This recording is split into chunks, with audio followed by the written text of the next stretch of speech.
So first up is how we create variables using the ribbon. All of these variables videos assume that you understand what variables are. If you don't already know what variables are, go ahead and check out my RPA Tech Primer course because I provide the basics in there. There are several ways to create variables, and as I mentioned, we're going to talk about using the ribbon in this section. The ribbon is this toolbar up here at the top, and if you don't see it, make sure you double click on this menu here to expose it. You can also use this little arrow on the top right to expand and contract your ribbon.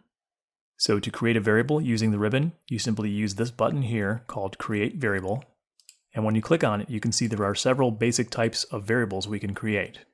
These are not the only types of variables we can create with UiPath, but they are the most common. Right off the bat, if I click on one of them, it pops up a dialog that allows me to specify the name of the variable. So here I'll type in my text variable, and you can see it gives me an opportunity to create a default value, and I'll put in something, and you've got a checkbox to specify whether this is a global variable that will be accessible to all activities, or if it will only belong to the activity in which you're creating the variable. So right away you might be able to guess what's going to happen here. When I click on OK, I get an error dialog. It says no scope activity found. Variables can only be created in a scope. And when I click on OK, you'll see that out here in my main workflow area, there are no activities. So it's important to understand that variables can only be created within the context of some activity. That activity can be something like a flowchart or a sequence.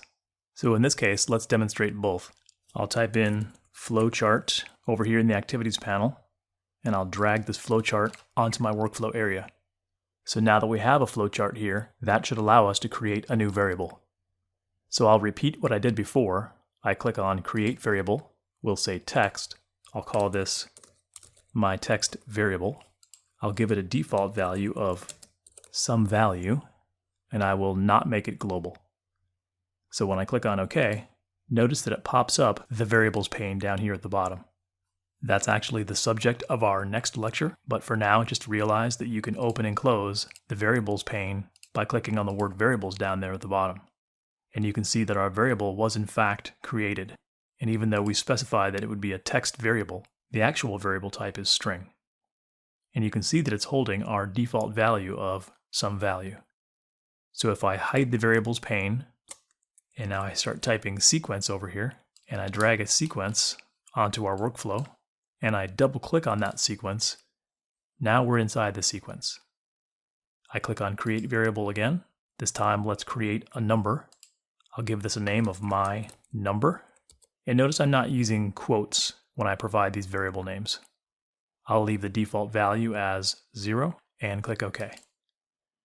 So notice that brings up the variables pane again, and you can see that my number was created as a generic value, not necessarily a number. And we'll talk more about that in a future video. The scope of that variable is sequence, which is this box right here. And notice our original variable still has a scope of flowchart. I'll talk about scope in a future lecture. For now, just be aware that you can create different kinds of variables using this Create Variable button, and once you do create them, they will show up down here in the variables pane. I personally don't use this method for creating variables very often, and you'll see why in future videos, but I just wanted you to know that it exists.